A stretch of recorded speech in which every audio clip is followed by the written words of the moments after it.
એને હમણાં વાણી સરસ કરી. ભાઈ બોલે એનું તો કાંઈ બોલવા જેવું છે જ નહીં, કારણ કે એ તો લેવલ વટાઈને વાત કરે. कबीर साहब અહીંયા કીધું खोजी હોય तो तुरंत मिल जाऊं, पल भर की तलाश में मुको कहाँ ढूंढे बंदे, मैं तो तेरे पास हूँ. પણ खोजी तो બનવું પડે ને. કારણ કે કબીર સાહેબે જો કમાલને શું કીધું, कबीर कहे कमाल को दो बात सीखो, कर साहेब की बंदगी और भूखे को अन्न. તો એ રીતનું પાત્ર હતું કમાલ, એટલે એને આ વાત દીધી અને અહીંયા ઠેરાયો. જ્યારે ધર્મદાસને એમ કીધું સબ પર તેરી સાહેબી, ધર્મદાસ તુજ પર સાહેબ. કારણ કે ધર્મદાસ ઈ પાત્ર હતા. એટલે ખોજી એની ખોજ બતાવે, ટૂંકમાં એમ એની ખોજ બતાવે કે ગગન મંડળની ગોખમાં નર સૂતા નિર્ધારી, કે ત્રણ પુરુષની સેવા કરે રામ કબીરને રણુકા. તો આ એક ખોજ જ માંગે ને.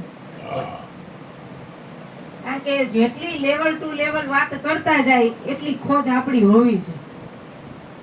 આ વસ્તુ વાતેથી પાછી પતી જાય એવી વસ્તુ નથી. કારણ કે જે કાંઈ બોલે છે કબીર સાહેબ બોલે તો એની ખોજ બોલે છે.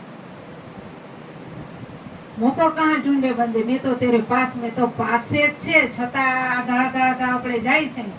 તો પાસે એટલે ક્યાં એમ. તો હમણાં અમારે સત્સંગ થયો તો એમાં એક ભાઈએ વાત કરી કે આમાં એમ કે છે કે મેં તો તેરે પાસ મેં એટલે ક્યાં પાસે એમ. તો અહીંયા પાછું મહાપુરુષો એમ કહે છે ક્યાં જ્યાં હાથ મૂક્યું ત્યાં હરી નથી.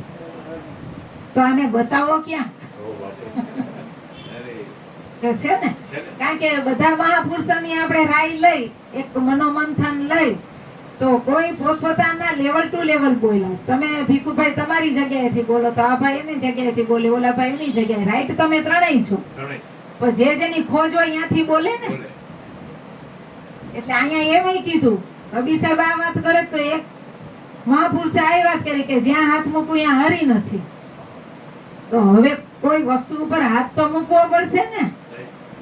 કોઈ શિષ્ય એવા આવે કે અહીંયા ખીમ સાહેબ ને રવિ સાહેબ ની એક જ્ઞાન ગોષ્ઠી છે, એમાં રવિ સાહેબે ખીમ સાહેબે રવિ સાહેબ ને પ્રશ્ન કર્યો કે દેખ્યા હોય તો કઈ બદલાવો, કે મોતી કેસા રંગા. જોયો હોય તો મને વાત કરે એમ કે મોતી કયા રંગનો છે, શબ્દ જેને કહેવાય. એટલે રવિ સાહેબે એવું કીધું જો આ ઉપમા આપીને વાત કરાય. જો અહીંયા એનો જવાબ જે કોઈ મહાપુરુષે આવું કીધું, કારણ કે ઉપમાથી જ બોલી હગાય. કોઈ પણ વસ્તુની ઉપમા દઈને આપણે કહી શકશું, જેમ છે એમ તો આવશે જ નહીં. હું કામ ના આવે તો બે થાય ને. એક હોય અને બે કેમ કેવો, બોલીને કેવા જાય તો બે થાય. એટલે કોઈ પણ વસ્તુની ઉપમા દેવી પડે. એટલે કીધું કે જેસા મંદિર દીપક મંદિર ધર્યા, મોતી વેસા રંગા. જો આ ઉપમાથી દીધું, ખરેખર એવો છે એવો નથી, પણ છતાંય ઉપમા દેવી પડે. એટલે ખીમ સાહેબ ને ઉપમાથી રવિ સાહેબે જવાબ આપ્યો. અહીંયા દાસીજીઓને કીધું એવા હેત રાખજો મારા રામથી, જેવા રાખે ચંદ્ર ને ચકોર, જેવા રાખે બપૈયા ને મોર. કા પ્રેમની ઉપમા આપીને વાત કરી. ડાયરેક્ટ પ્રેમ કેમ ન છે? ડાયરેક્ટ પ્રેમ કે કાંઈ કઈ સમજાવવા જેવી વસ્તુ નથી. અનુભવની વાણી મહાપુરુષોએ કરી, લખી, પણ પાછી લખવામાં આવે એવો અનુભવ નથી, બોલવામાં આવે એવો અનુભવ નથી. ભલે મહાપુરુષો કબીર સાહેબ જેટલા મહાપુરુષો થઈ ગયા એ બધાએ વાણીમાં પોતે અનુભવ લખ્યો. ગંગા સતીને જે જે ધ્યાનમાં આવ્યું એને પણ અનુભવ વાણી પાનબાઈને ઉલ્લેખી અને ચોપડીમાં જે 52 હતા ભજન એ લખ્યા. પણ હવે એ અનુભવ તો ન જ આવી શકે, કારણ કે જે તમને અનુભવ થયો એ પાછો વાણીમાં કે લખવામાં આવે એવો નથી, કારણ કે એ તો 52 અક્ષરથી બહાર છે. તો એ લખવામાં અનુભવ કઈ રીતે આવી જાય? તો એ શું છે? તો એક ગુરુને એક શિષ્ય એવા હોય તપાસી લઈ પૂરેપૂરા. એટલે એક ગુરુને એક શિષ્ય એમ કીધું કે મોક્ષ કોને કહેવાય ગુરુજી? તો કે મોહનો ક્ષય થઈ જાય ને એને મોક્ષ કહેવાય. કે ઠીક છે. એટલે જવાબ આવી ગયો. પછી કહે છે કે આ આખું વિશ્વ કોણે બનાવ્યું? તો કે ઈશ્વર. તો કે તો ઈશ્વરને કોણે બનાવ્યું? જો બનાવતા જાઉં ત્યાં લગીને કોક બનાવવા વાળો છે, એવું નક્કી થાય. આપોઆપ હોય એને કોણ બનાવે? એટલે કે તો ઈશ્વરે જો આખું વિશ્વ બનાવ્યું, આખું બ્રહ્માંડો નાખી સૃષ્ટિ ઈશ્વરે બનાવી, તો પછી ઈશ્વરને કોક બનાવવા વાળો તો હશે ને. તો ગુરુજી મૌન થઈ ગયા, કારણ કે અહીંયા કઈ બોલાયું નથી. એટલે ગુરુ મહારાજ હું મૌન થઈ ગયા. તો કે કેમ ગુરુ મહારાજ હવે કયો કે આ ઈશ્વરને કોણે બનાવતે? કે ઈ બોલવા જેવું નથી, આ મૌન છે. તો કે કેમ મૌન? મને એનો જવાબ જ દો. તો ઈ કે ઠીક છે, હા તને જવાબ જોઈએ ને? તો કે હા. તો કે એના માટે એટલી જાણવા માટે એટલી ઉત્સુકતા જોઈએ આપણામાં, એટલું ખોજ હોય ને, ખોજ. એટલે ખોજ માટે આપણો પ્રભાવ કેવો હોય, આપણી દોડ કેવી હોય, એ પ્રમાણનું જોઈએ. તો કે ઈ કઈ રીતે આવે? તો કે હાલ મારી બેન એને લઈ ગયા અને પછી પાણીમાં ચોટલી પકડીને એટલો ડુબાડી દીધો ને ઊંડે, ઓલો ફાફા મારવા માંડ્યો. પછી કહે છે બહાર આવીને કે હું છું? આમ હોય ગુરુજી, આમ કઈ ઈશ્વરને ઓળખવાના હોય? આમ કે ઈશ્વરને ઓળખાય ગુરુજી? ઈ કે જો આવું હોવું જોઈએ, આવું હોવું જોઈએ તો થાય. કારણ કે એના માટે જેમ આપણે પરિવાર માટે, કુટુંબ માટે, તુલસીદાસજીએ કીધું કે જેસી પ્રીત કુટુંબ સે તેસી હરિ સે હોય, કે ચલા જાય વૈકુંઠ ને કાકા પલ્લા ના પકડે કોઈ. એટલે મહાપુરુષોને જે ગતિ, જે લેવલ અને જે પોતાનું સંયમનું સ્વરૂપ ની જાણ થઈ ગઈ, ઓળખાણ થઈ ગઈ, પછી શું કરે? પછી તો પોતે પોતાની સ્થિતિની અંદર જ રહે. તો ગીતાજીમાં બીજા અધ્યાયની અંદર કીધું કે હે અર્જુન, સ્થિત પ્રજ્ઞ છે ને, એ જો આવી જ રીતના બધા બેઠા ઉઠાવે, આપણી જેમ ખાય પી હોય, જે કાંઈ કાર્ય સંસારના કરવા હોય, લેવડ દેવડ હાથે બધુંય કરે, પણ છતાં એ કાંઈ કરતો નથી. તો એને શું કહેવાય? કે એને સ્થિત પ્રજ્ઞ. પણ ભગવાન એને ઓળખવો કેમ? કારણ કે મારી જેમ ને તમારી જેમ ખાતા પીતા હોય, કામકાજ કરતા હોય, નોકરી ધંધા કરતા હોય, રાત પડે તો સૂઈ જતા હોય, સવાર પડે તો ઉઠી જતા હોય, પાછા પોતપોતાના કામમાં લાગી જતા હોય. આને કેવું કેમ કે આ જગતથી પરે છે? તો કે એની રેણી, જો રેણીથી ઓળખાઈ જાય. કારણ કે જગતથી અલગ જ હાલતો હોય જગતમાં, પણ છતાંય ઈ કહે ને કે ઓલું સૂકું નારિયેળ હોય ને, એ કાચડીથી જુદું હોય. અવાજ આવે, ખખડે ને એટલે ખબર પડી જાય કે આનાથી જુદું છે. પણ એવી એની દ્રષ્ટિ પાછી જોઈ, એવી દ્રષ્ટિ હોય ને એને ઓળખી શકે, બીજા ઓળખી શકે નહીં. એટલે મહાપુરુષો, જો સવારામ બાપાએ શું કીધું? ઈ કે સકળ સૃષ્ટિના સંતના ચરણોનો છું દાસ, અનુભવ ચક્ષુ આપજો તો કરું વાણી પ્રકાશ. આ શ્વાસો શ્વાસ સમરણ ચલે, નહીં પુણ્ય કે પાપ, પૂર્ણાનંદ પ્રગટ ભયો વિના મંત્ર કો જાપ.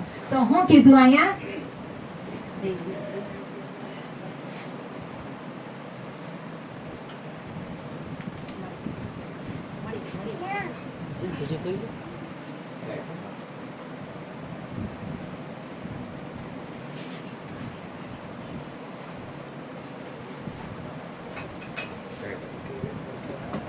સવારામ બાપા એની સ્થિતિની અંદર જ હતા, છતાં પણ ત્યાં રહીને કોઈ વસ્તુ થતી નથી.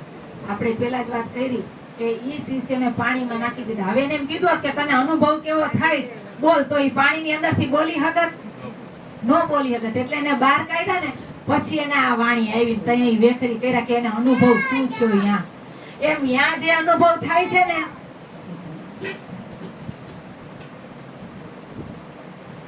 એટલે ઈ સ્થિતિની અંદર ની સ્વરૂપની અંદર જે આપણને અનુભવ થાય છે ને, અહીંયા થાતો નથી કે બોલાતો નથી. એટલે પછી લેવલ વટાવી અને નીચે આવવું પડે છે, અને પછી ઈ વેખરી થાય છે. કારણ કે અહીંયા તો બોલવા જેવું છે જ નહીં. બોલવા જાય તો શું થાય? બે થઈ જાય, અને બે તો કઈ છે ને. અને કઈ તોય કોને કઈ સાંભળવા વાળો તો સામે સાંભળવા વાળો હોય તો બોલે ને.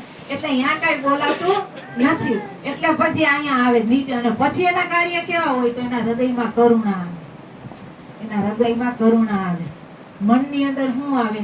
એનો ભાવ બધી પ્રત્યેનો આવે, સેવા આવે.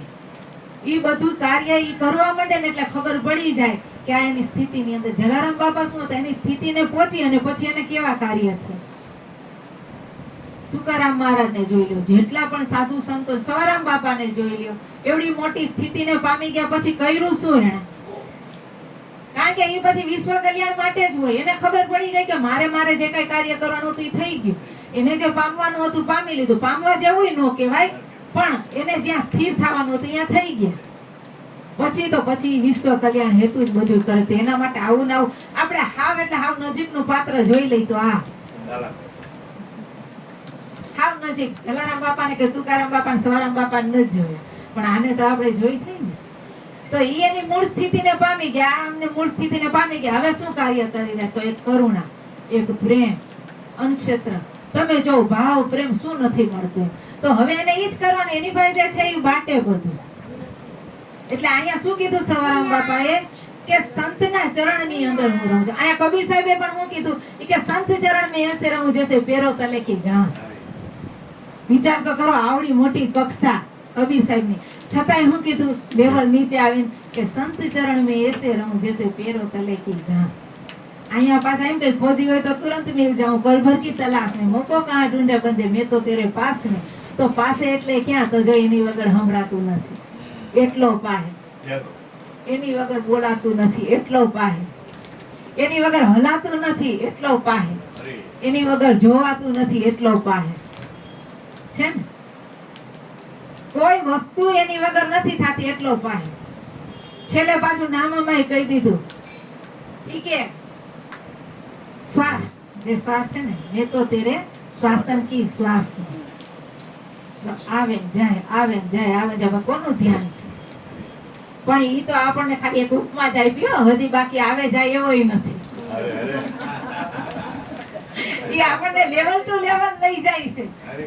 નજીક કેમ જાવું ઈ આપણને લઈ જાય, બાકી આવે જાય એવો નથી.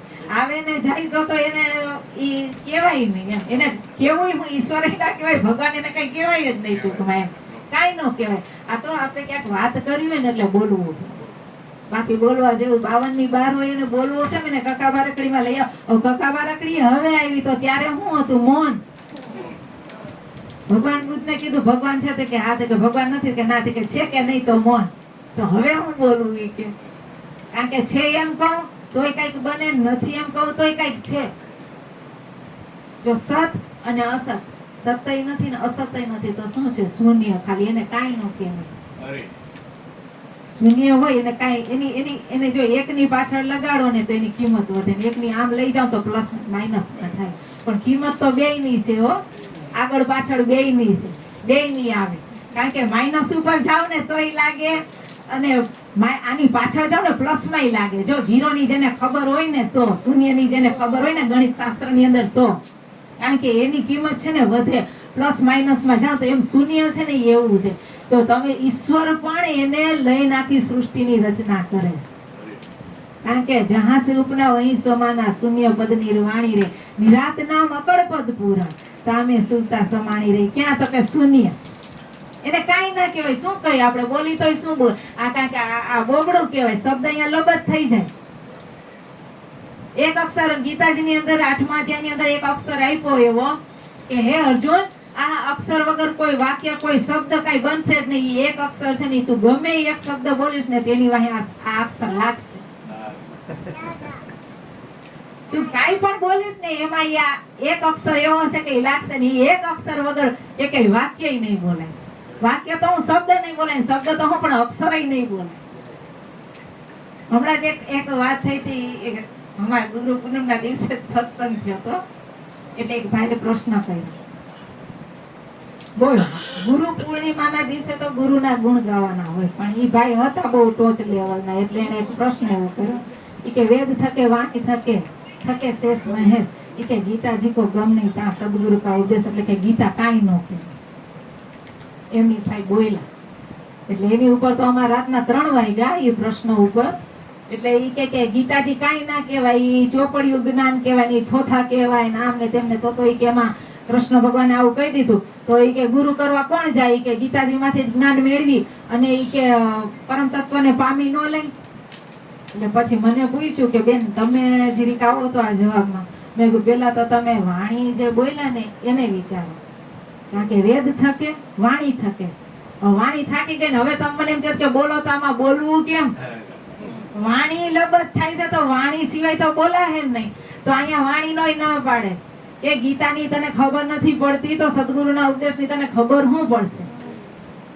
કારણ કે ગીતા આખો છે ને ઉપદેશ છે.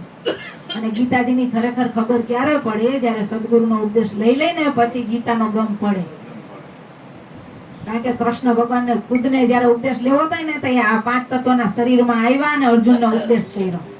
નહીંતર અહીંથી નો દઈ દે ઉપદેશ, દઈ દેવો જોઈએ ને. ત્રણેય કાળની અંદર હાજરી છે કે નહીં? એની છે ને. તો પછી એનો જ તો એને ઉપદેશ કર્યો, એનો જ એને ઉપદેશ કર્યો ને. તો પછી ત્યાંથી ઉપદેશ દઈ દેવો તો ને અર્જુનને. પણ છતાંય 5 તત્વના શરીરમાં આવીને એણે પણ એમ કીધું કે હે અર્જુન, તારે મને જેવો છે એમ જાણવું હોય, જોવો હોય ને, તો તું કોઈ સમર્થ ગુરુના શરણે વયો જા અને ત્યાંથી તું મને જાણ. પછી અર્જુને એક કીધું કે ભગવાન, તમારી સામે ઊભા છો અને હું તમને આંખે જોવાય છું, અને છતાંય તમે એમ કહો છો કે તારે મને જોવો હોય ને જાણવું હોય તો તું કોઈ સમર્થ ગુરુના શિષ્ય બનને અહીંયા પ્રશ્ન કર અને દંડવત પ્રણામ કરીને તું મને જાણ. તો કે તું મને જે જોત ને એ હું નથી. જો આ બીજે ક્યાંય વાત મળે આવી? એ આ ગીતાજીમાં હાવ ખુલ્લી કહી દીધી, પણ એનો ભેદનો ઉકેલ કારણ કે ગીતાજી લોક લાગેલી છે. જ્યાં લગીન ગુરુ નથી કર્યા ને ત્યાં સુધી. અને જ્યારે ગુરુ કરી લઈને પછી વાંચીને તો એ લોક બધા ખુલી છે. કારણ કે કૂચી મારા સદગુરુને હાથ હે લાખા. એટલે ત્યાંથી આપણને કૂચી મળે છે. વેદમાં ભેદ છે પણ લોક લાગેલા છે. ઈ જ્યારે સદગુરુ મહારાજના શરણેથી આપણને કૂચી મળે ને, ઈ લોક ખોલી ત્યારે એ બધા ભેદ સમજાય છે. બાકી ખોટા નથી. આ તો નથી સમજાતા ને એટલે આપણે ખોટા સાબિત કરી દે છે. બાકી છે સાચા. એમાં બધા ભેદ પડ્યા છે. ઋષિ મુનિએ, તપસ્વી જોગીએ બધાએ મનોમંથન કરી કરીને એનો નિચોડ બધો આપ્યો છે. તો એને ખોટા કેમ સાબિત કરે? એટલે એને કીધું વેદ થકે વાણી થકે શેષ મહેશ થાકી જ જાય ને.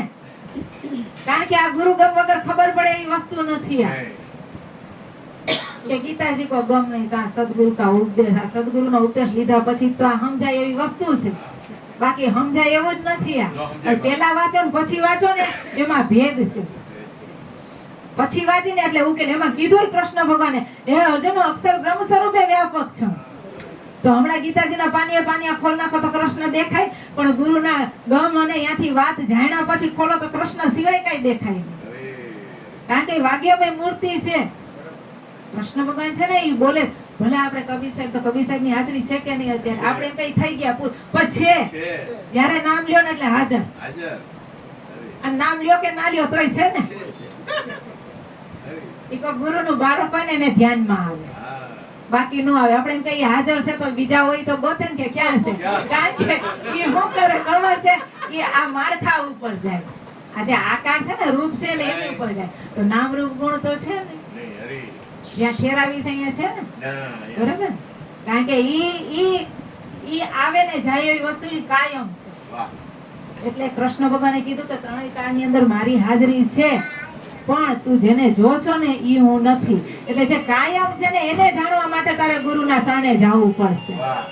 એટલે અહીંયા ગુરુના શરણેથી પછી જાણ્યું ને પછી સમર્પિત થઈ કે પ્રભુ હવે તમે જેમ કહો એમ તમે કહો ને હું તૈયાર છું. બોલો સદગુરુ મહારાજ.